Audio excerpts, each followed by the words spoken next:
Hello chaps, Mighty Jingles here once again in War Thunder, bringing you a spot of jolly good old Hun bashing in the Mark IIb Spitfire, except we didn't have any Huns to bash, so we decided to bash the Russians instead. Mark IIb Spitfire being flown for us today by Emerald Munster in a War Thunder realistic battle. Mark IIb, first production version of the Spitfire to be armed with 20mm Hispano cannons, as well as 4 backup Browning machine guns. You see, it turns out the Royal Air Force were actually having problems shooting those bloody Germans down using rifle caliber ammunition fired from these Browning machine guns. They'd conducted studies and it turned out that it took on average 4,500 bullets per German aircraft in order to actually score a kill. Not only that, but they were having problems with the guns freezing and just refusing to fire at high altitude. It turned out the problem was because these Browning 30 caliber machine guns fired from an open bolt.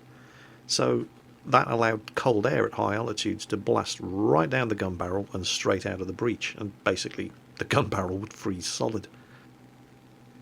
This was a particular problem as they added more machine guns to the Spitfire. Initial versions of the Spitfire had 4 machine guns, subsequent versions had 8, and they found that this was a real issue with the machine guns mounted in the outside edges of the wing, because they just weren't getting any warmth from the engine.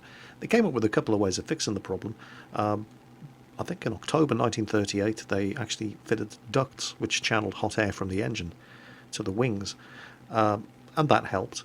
But one of the simplest solutions, and also may answer the question, a lot of you have probably looked at pictures of Spitfires and seen these little red fabric patches covering up the machine gun ports. That was also one of the ways that they came up with, a very cheap and cheerful method of fixing the problem.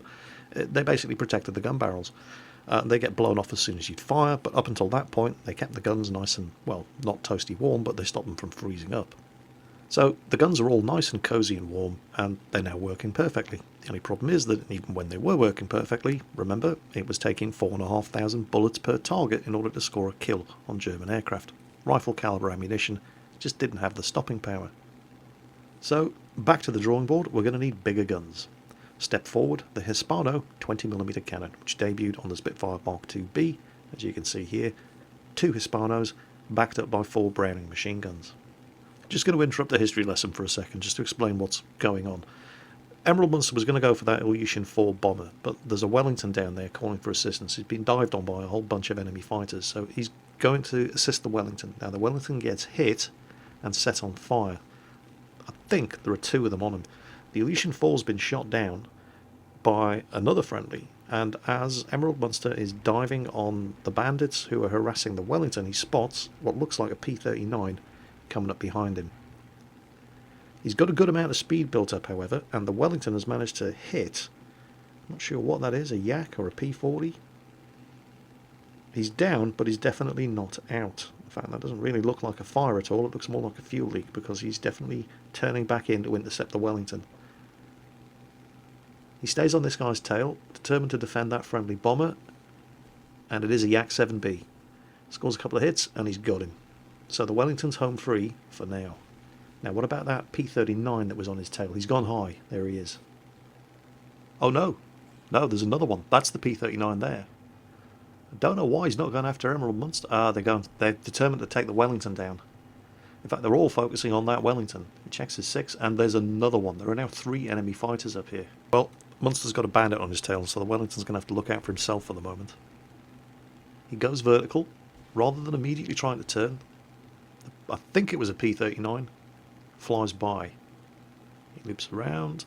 He's coming up again. And here he comes. Or is that another one? No, that is another one. Okay, he's got 2 on 1 at the moment. Where is he? There he goes. He's going low. He's thinking about diving down after him. He's definitely taking a couple of shots. It's a P-39 Airacobra, but he's not going to be suckered into chasing him down, not while there's another one making a run on him. He's managed to dodge it. And there he goes. Okay, he's out of immediate danger. Where have they gone? Looks like they're both... Yep, they're both... Oh well, sensible play from the... I assume they were both P-39 pilots. Looking at the team list, there's a lot of P-39s on the enemy team. Very sensible play from them. They didn't try to get into a turning fight with the Spitfire. Instead, they've maintained their speed and they've dived down on another target down below. which is good news for Emerald Munster, because now he's got a choice of who to go for, and he doesn't have to worry about being bounced from above and behind. So there's at least 3 of them down there, and they've hit a P-36 who is trying to land. He's slotting in on the tail of 2 of them here. Goes for the guy at the back of the pack, obviously.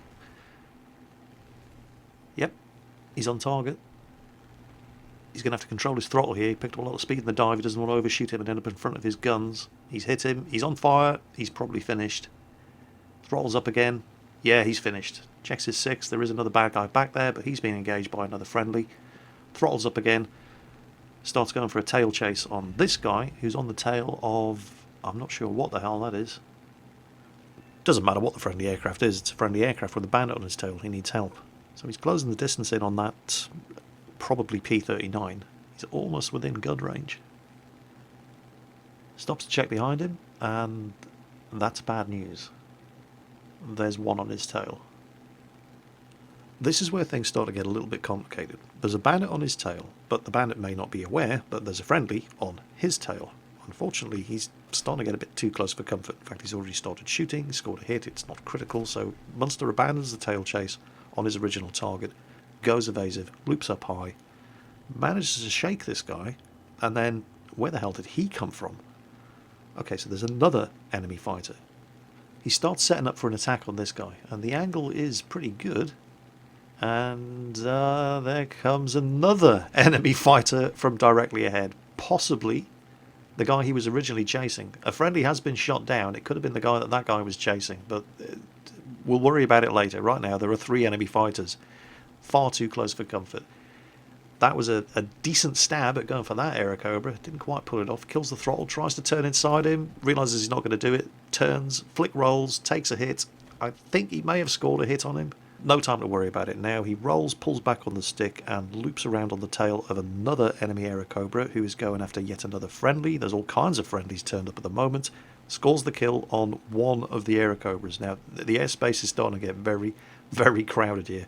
It's becoming very difficult to keep track of what's going on. I think there's still 2 bad guys up. People are getting shot down all over the place according to combat messages, but they're not necessarily all here. It could be happening 5 kilometers away. We don't know. Now, that's a definite enemy target. Okay. Now, remember when I said this was all going to start getting very complicated? Well, it's about to get worse. There's just far too many Airacobras in this battle, and they're all on the different teams. So, friendly Airacobra getting dived on by an enemy Airacobra avoided the attack. Now, Munster in the Spitfire and 1 friendly Airacobra are chasing this enemy Airacobra, who, and guess what? A 3rd friendly Airacobra. So there's 3 of them chasing this guy.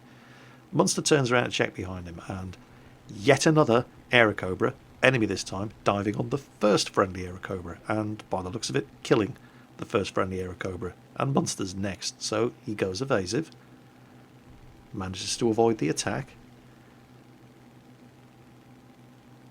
and the enemy pilot's gone high, very wisely deciding not to try to dogfight with a Spitfire, and instead he's maintained his energy. And now you've just got this one long string of aircraft all tail chasing each other.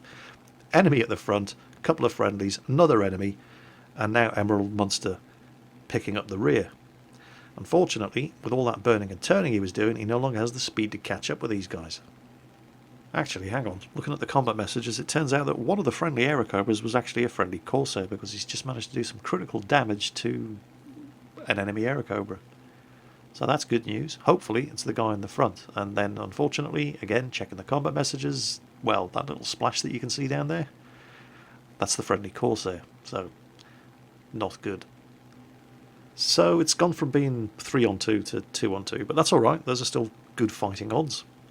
As long as the other guy up front doesn't get himself shot down. Ah. Okay, so now it's 2-on-1.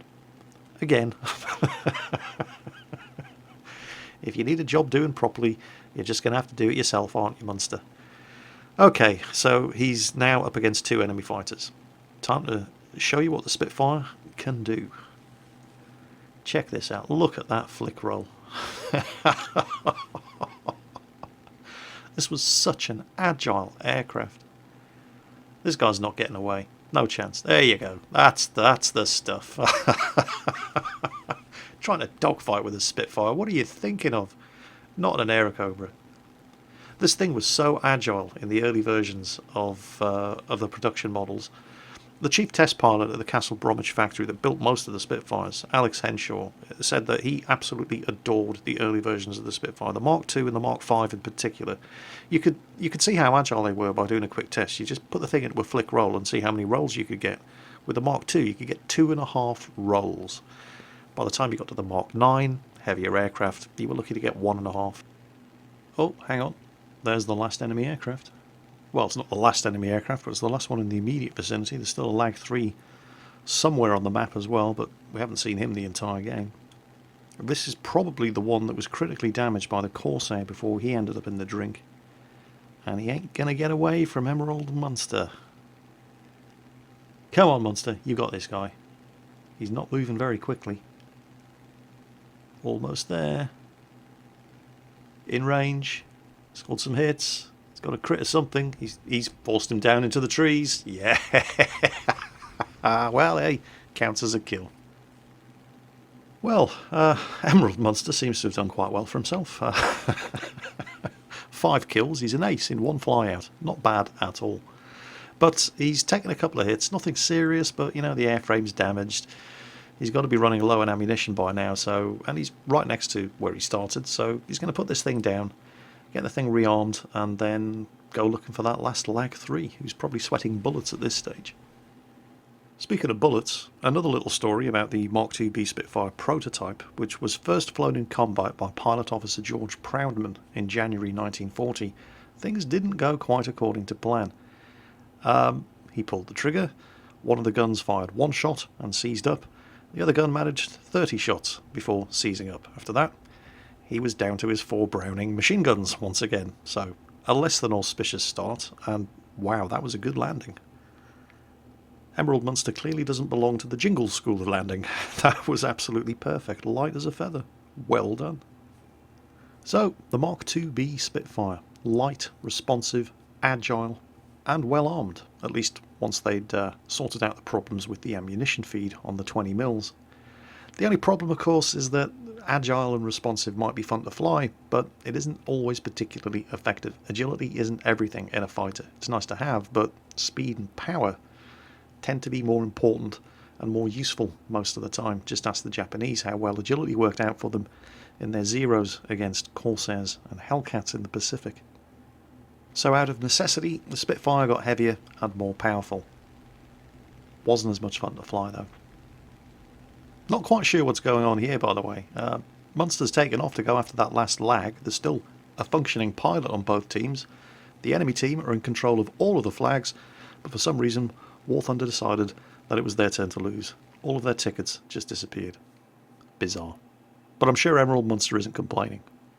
Emerald Munster, scoring 5 kills in realistic battle in War Thunder, flying the most fun, if not the most effective, Spitfire of them all, the Mark IIb. Hope you enjoyed the video, folks. Take care. I'll catch you next time.